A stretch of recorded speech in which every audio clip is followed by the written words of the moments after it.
हम ये तो कह ही नहीं सकते कि दलितों में पढ़े लिखे लोग नहीं हैं। दलितों में पढ़े लिखे लोग बहुत हैं, अच्छे अच्छे इंटेलेक्चुअल्स हैं, अच्छे अच्छे बुद्धिजीवी हैं, और अच्छे अच्छे लोग अपनी बातों को अखबारों में भी लिखने वाले हैं। मैं देखता भी हूँ, पढ़ता भी हूँ।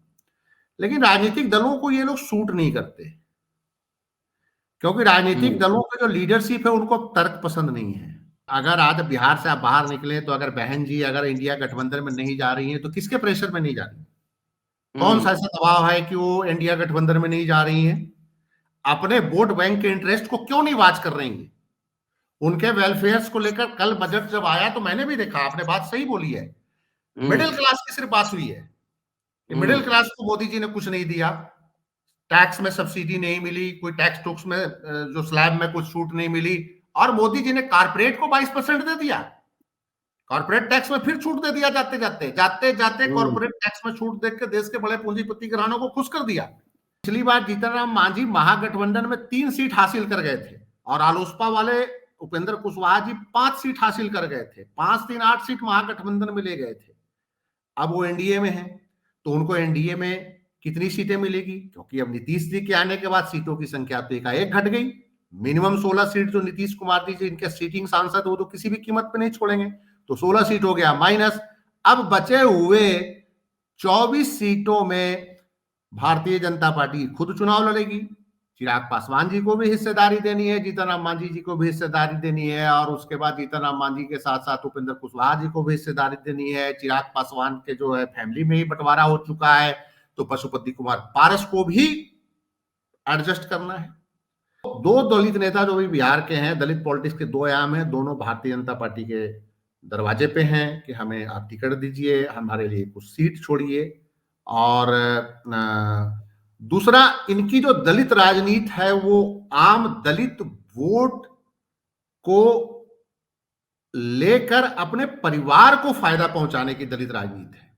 इनकी दलित पॉलिटिक्स का लाभ सिर्फ इनके परिवार को मिल रहा है, और दलित वोटर जो है वो इनके जो क्या कहा जाता है, इनके जो भावनाओं में बह के इनको वोट करता है, लेकिन उसके बदले उनको कुछ नहीं मिल रहा है। बिहार की दलित पॉलिटिक्स की जब बात हो रही है, और चूंकि लोकसभा का चुनाव अब 2-3 महीने में होने जा रहा है, तो बिहार की दलित पॉलिटिक्स का दो एक मुझे आयाम नजर आ रहे हैं। एक तो बिहार के जो दलित पॉलिटिशियंस हैं वो भारतीय जनता पार्टी के दरवाजे पे खड़े हैं, और अपने मांग पत्र लेके खड़े हैं सीट को लेकर। बिहार की दलित पॉलिटिक्स में इतना मुझे अब समझ में आ रहा है कि दलित राजनेताओं के पास इतना प्रेशर नहीं है कि भारतीय जनता पार्टी बुला के उनकी मांग पे, उनके शर्तों पे टिकट दे।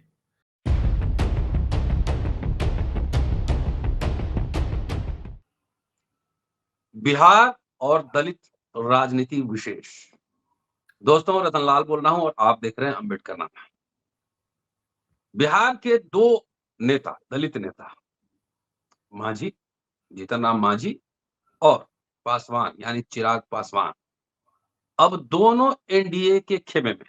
चिराग पासवान की नीतीश कुमार से नहीं पड़ती है। 20 के विधानसभा चुनाव में आपने देखा कि उन्होंने अलग से उम्मीदवार खड़ा किया।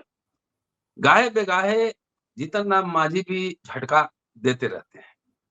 2019 के लोकसभा चुनाव में जीतन राम मांझी महागठबंधन के साथ थे और रामविलास जी जीवित थे, तो 6 सीटें उनको मिली थी। भाई उनका पार्टी उस समय नहीं तोड़ा था, तो 6 सीटें उनको मिली थी। लेकिन अब जेडीयू गठबंधन के साथ एनडीए में दोनों दल हैं। रामविलास जी की पार्टी भी टूट चुकी है, बेटा अलग है और उनका भाई अलग है, पशुपति केंद्र में मंत्री। उधर जीतन राम मांझी अपने बेटे और दामाद का करियर, राजनीतिक करियर बनाने के लिए बहुत ही जल्दीबाजी में। क्या होगा अब दलित राजनीति बिहार में? क्या दलित राजनीति भी परिवार के अंदर सीमित होकर रह गया है? क्या बिहार कोई दलित एजेंडा सेट करेगा? क्या बिहार के एक्टिविस्ट को सवाल खड़े करेंगे? तमाम ये पहलू हैं जिस पे चर्चा होगी। हमारे साथ संजीव पांडे साहब जुड़ चुके हैं। बिहार में सरकार बन चुकी है फिर एनडीए की।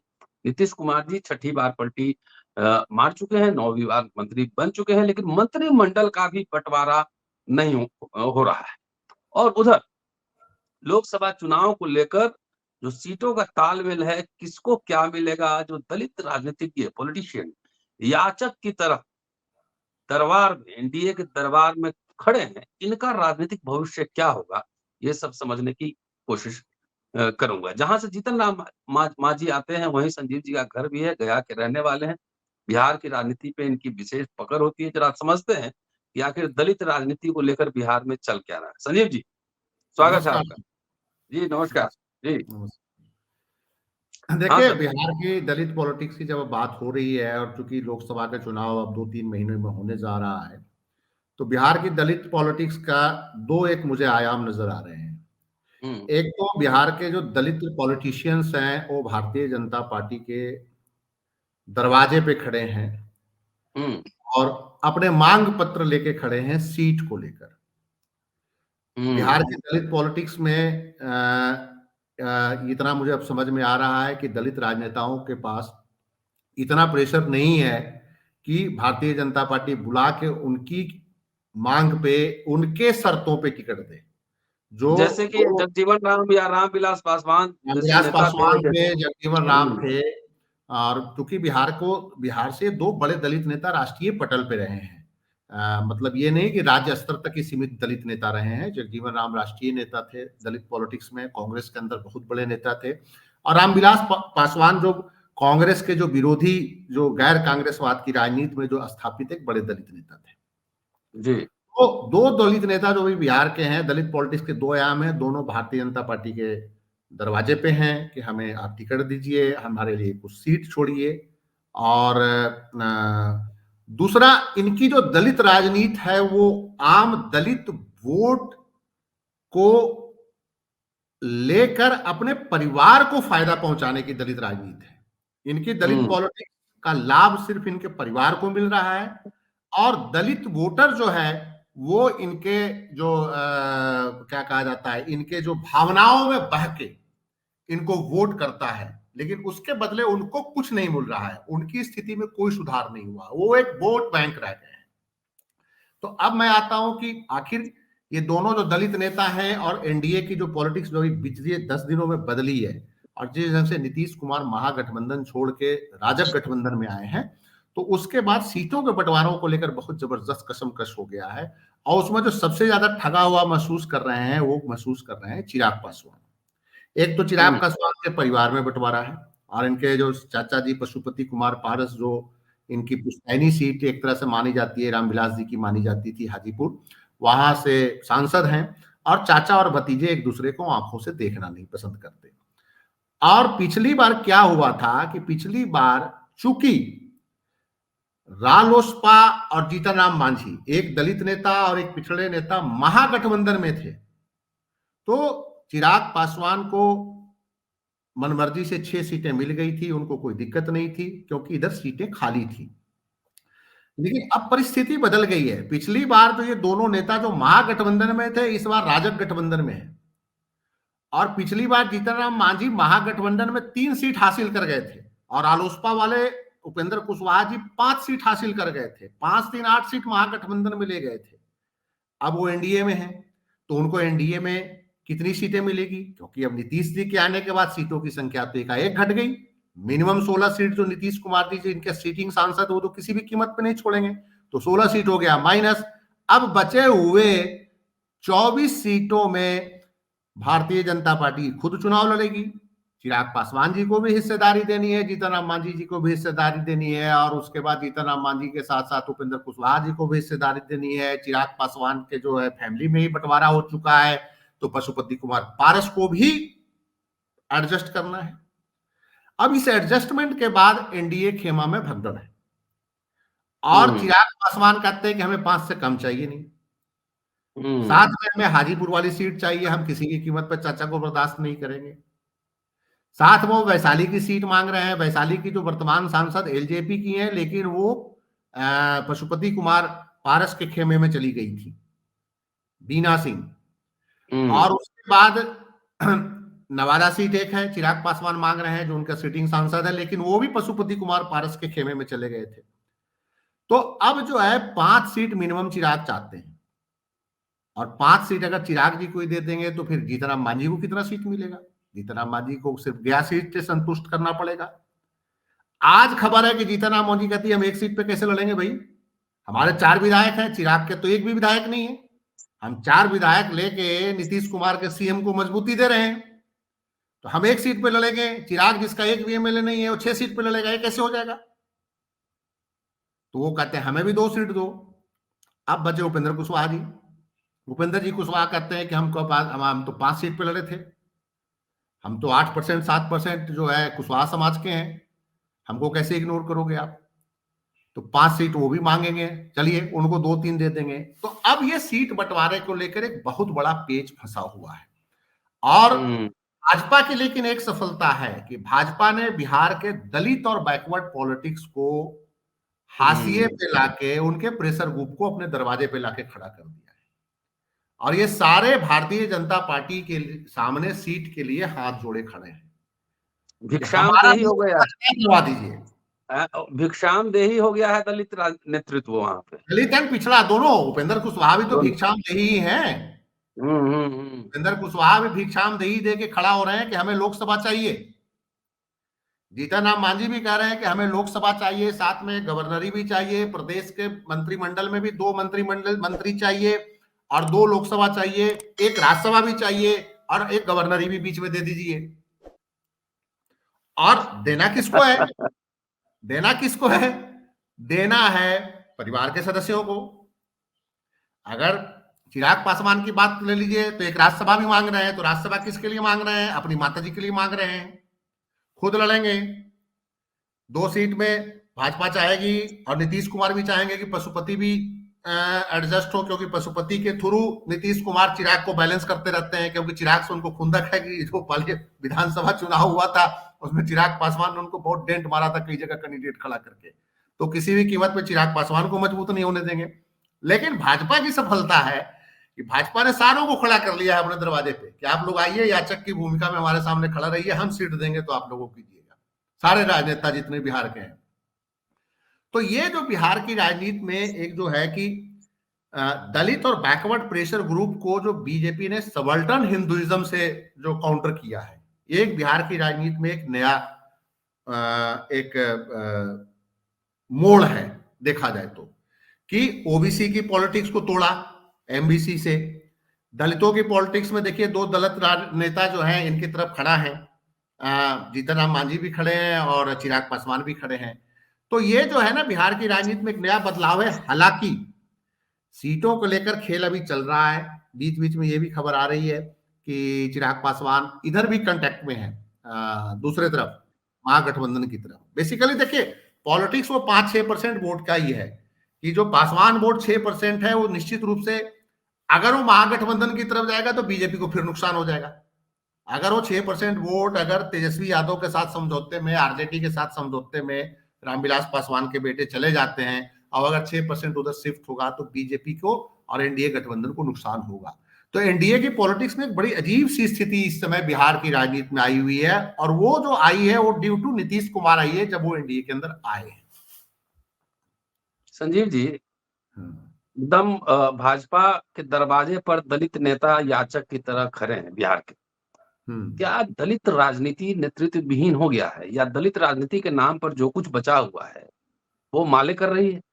बजट आया है, अभी बजट में कोई प्रतिक्रिया नहीं आई होगी दलित नेताओं की। सोशल वेलफेयर मिनिस्ट्री को पैसे बढ़े नहीं बढ़े, दलितों के लिए क्या योजनाएं आई नहीं आई, अखबारों में कहीं पहले चर्चा होती थी शेड्यूल कास्ट शेड्यूल ट्राइब के वेलफेयर के लिए इतने फंड्स बढ़ाए गए, अभी कोई अखबार में कहीं चर्चा वगैरह हमने सुना देखा नहीं। तो क्या दलित राजनीति के नाम पर जो माले कर रहा है वही है, बाकी नेता सब सिर्फ याचक बन रहे हैं, दलित राजनीति नेतृत्व विहीन हो गया है? मैं दलित पे ही फोकस कर रहा हूँ। देखिए आप एक चीज देखिए ना कि भारतीय जनता पार्टी की एक बहुत बड़ी सफलता तो है ही ना कि दलित पॉलिटिक्स को अपने इशारे पे घुमा रही है। अगर एजेंडा नहीं है ना, दलित नेताओं के पास अपने घर परिवार को छोड़ के कोई दलित एजेंडा नहीं। अगर आज बिहार से आप बाहर निकले तो अगर बहन जी अगर इंडिया गठबंधन में नहीं जा रही है तो किसके प्रेशर में नहीं जा रही है? कौन सा ऐसा दबाव है कि वो इंडिया गठबंधन में नहीं जा रही है? अपने वोट बैंक के इंटरेस्ट को क्यों नहीं वाच कर रही है? उनके वेलफेयर को लेकर कल बजट जब आया तो मैंने भी देखा, आपने बात सही बोली है, मिडिल क्लास की सिर्फ बात हुई है, मिडिल क्लास को मोदी जी ने कुछ नहीं दिया, टैक्स में सब्सिडी नहीं मिली, कोई टैक्स टूक्स में जो स्लैब में कुछ छूट नहीं मिली, और मोदी जी ने कारपोरेट को 22% दे दिया। कॉर्पोरेट टैक्स में फिर छूट दे दिया, जाते जाते जाते जाते कॉर्पोरेट टैक्स में छूट देकर के देश के बड़े पूंजीपति घरानों को खुश कर दिया। लेकिन देश के जो दबा कुचला तबका है, जिसकी एक बहुत बड़ी आबादी पिछड़ी जातियां और दलित जातियां ही हैं, उनके वेलफेयर पे न सरकार ने कोई ऐसी बात करी, और न सरकार के जो विपक्ष में बैठे हुए जो दलित राजनेता हैं, जिनको कोर इंटरेस्ट दलितों का वाच करना है, उन्होंने भी कोई, या तो हमको लगता है उन्होंने बजट ही नहीं पढ़ा होगा, नहीं पढ़ा होगा ना, वो अभी देखा ही टिकट के नहीं चक्कर होगा। में सब। बजट पढ़ने के लिए हिंदी अंग्रेजी आना चाहिए ना, ठीक से कम समझने के लिए। टेक्निकल टर्म भी होगा, कोई अंग्रेजी में आर्थिक सलाहकार भी नहीं होगा। हिंदी में तो बजट का कॉपी भी आता है, और मैं नहीं समझता। और हमारे जो बिहार के जो दलित नेता हैं, चाहे जीतन राम मांझी हो, चाहे ये हो, ये बड़े अनुभवी हैं। ये तो पिछले 1980 से विधायक भी रहे हैं, मंत्री भी रहे हैं, हर सरकार में रहे हैं, आरजेडी की पॉलिटिक्स भी करते रहे, जेडीयू की पॉलिटिक्स भी करते रहे, कांग्रेस की पॉलिटिक्स भी करते रहे। आज इनकी अपनी पार्टी है। ये जो तमाम लोग हैं, मुझे लगता है कि या तो अपने पद और अपनी प्रतिष्ठा, व्यक्तिगत प्रतिष्ठा और पारिवारिक उत्थान में इतने व्यस्त हो गए हैं कि इनको जो आम जो दलित जो क्या कहा जाता है, जो इंटरेस्ट है, उस पे बोलने के लिए इनके पास कोई समय ही नहीं है। अब पिछले 2 दिन से सिर्फ जीतन राम मांझी बोल रहे हैं कि हमें 2 पद चाहिए, हमें 2 मंत्री पद चाहिए, एक ही क्यों चाहिए, हमें 2 चाहिए। लेकिन सवाल ये है कि आपने अभी तक दलितों के इंटरेस्ट के लिए क्या किया, क्या नहीं किया, उस पर इनका कोई डिटेल बयान हमें नजर नहीं आता। बस हम उधर चले जाएंगे, इधर कुछ नहीं मिलेगा तो उधर कुछ नहीं मिलेगा तो हम इधर आ जाएंगे, हमको ये पद चाहिए, हमें ये पोस्ट चाहिए। यहीं तक दलित पॉलिटिक्स सीमित हो गई है, इसमें कोई शक नहीं है। नहीं तो वो दलित बजट पढ़ने के लिए तो कम से कम हिंदी टेक्निकल टर्म होता है, हिंदी भी बढ़िया आना चाहिए, अंग्रेजी भी आना चाहिए कम से कम। और इस नेता को तो मुझे नहीं लगता है कि पढ़ने आता होगा। दलितों के बारे में बजट में क्या एलोकेशन हुआ है फंड। चिराग पासवान लगातार एक नारा देते हैं, बिहार फर्स्ट, बिहारी फर्स्ट, ऐसा नारा देते हैं। लेकिन वो बिहार फर्स्ट और बिहारी फर्स्ट कैसे होगा, उसके आगे वो एक लाइन नहीं बोलते। तो हम भी दे सकते हैं बिहार फर्स्ट, बिहारी फर्स्ट, लेकिन बिहार फर्स्ट है, हम देश के सबसे बड़ा लेबर सप्लायर स्टेट हैं, हम फर्स्ट तो हैं, इसमें कोई शक नहीं है। चिराग पासवान जी दिल्ली में रहते हैं, पूरा परिवार उनका दिल्ली में रहता है, तो उनको लगता होगा कि बिहार फर्स्ट है। दिल्ली में चाहे आप मेट्रो पे चढ़ रहे हो, तब भी आपको 10 बिहारी आपको मेट्रो में गार्ड मिल जाएगा। अगर आप सड़क पे जा रहे होंगे तो बेचारा 10 जो छोला कुलचा चना जो बेच रहा होगा, वो हमारे स्टेट का बंदा होगा। वहां पे हम फर्स्ट हैं। लेकिन आखिर इस चीज में बदलाव कैसे लाया जाएगा, इसका कोई फूल प्रूफ प्लान बिहार को लेकर न चिराग पासवान बता पाते हैं, न जीतन राम मांझी बता पाते हैं, कोई नहीं बता पाता। चलिए संडे को हम लोग दलित मैनिफेस्टो जारी करेंगे, संडे को दलित मैनिफेस्टो जारी होगा।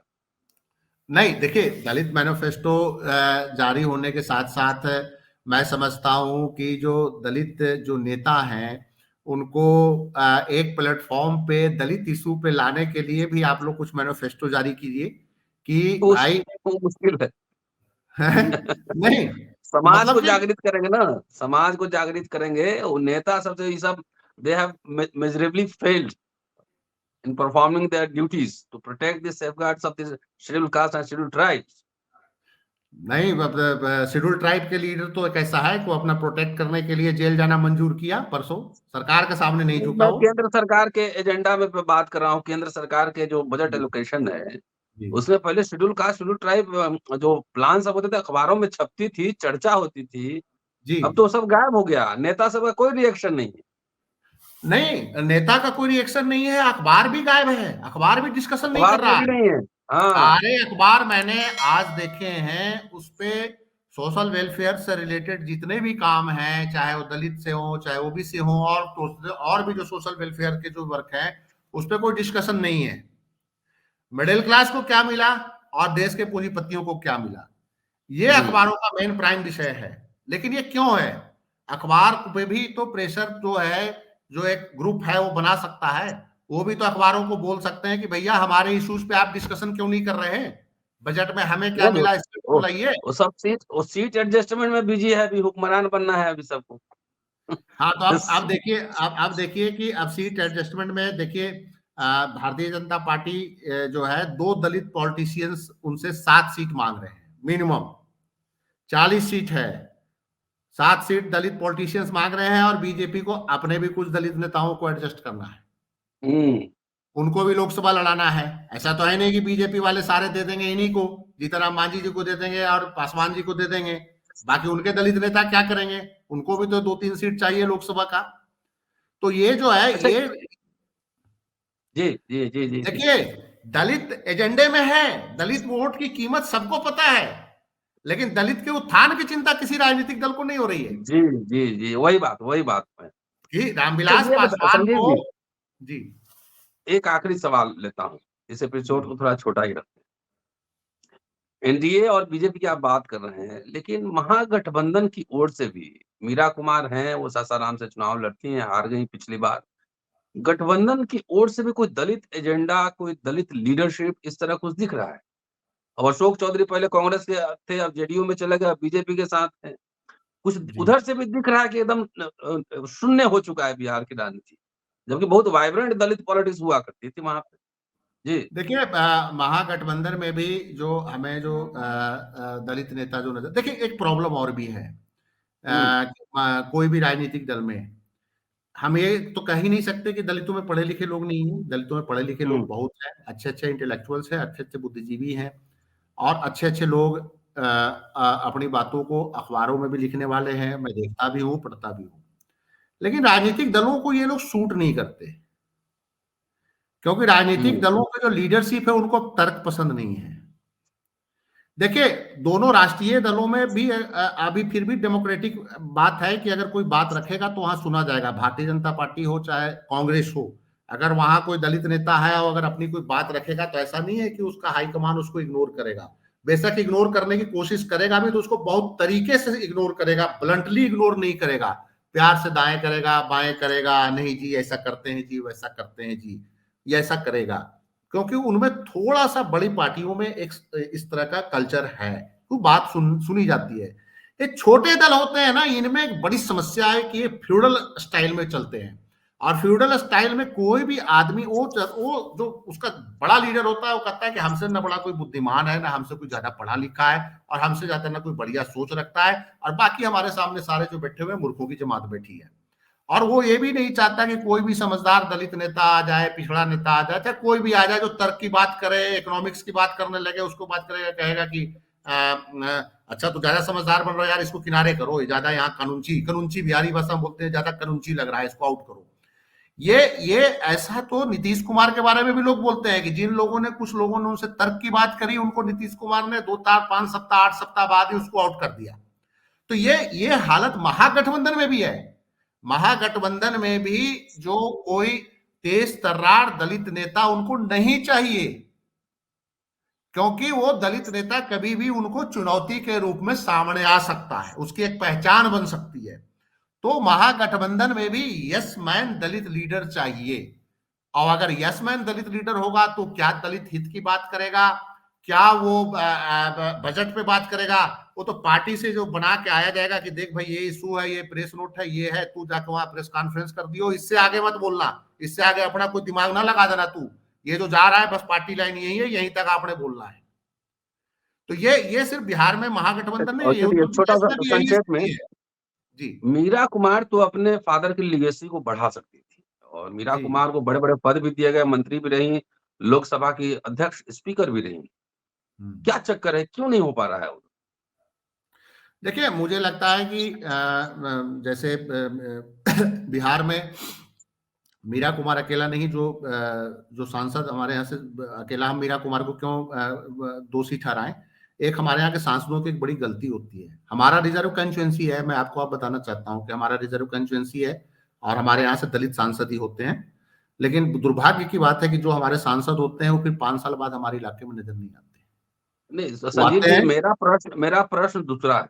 हाँ हाँ, नहीं। मीरा जी इंग्लिश पढ़ी लिखी हैं, आईएएस ऑफिसर रही हैं, बढ़िया हिंदी, अंग्रेजी दोनों लिख और बोल सकती हैं। एक बड़ी लेगेसी उनके फादर को बाबूजी लोग कहते थे, इंदिरा गांधी भी बाबूजी ही कहती थी। इतनी बड़ी लीगेसी मिली उसको, कहाँ रुक गया मामला?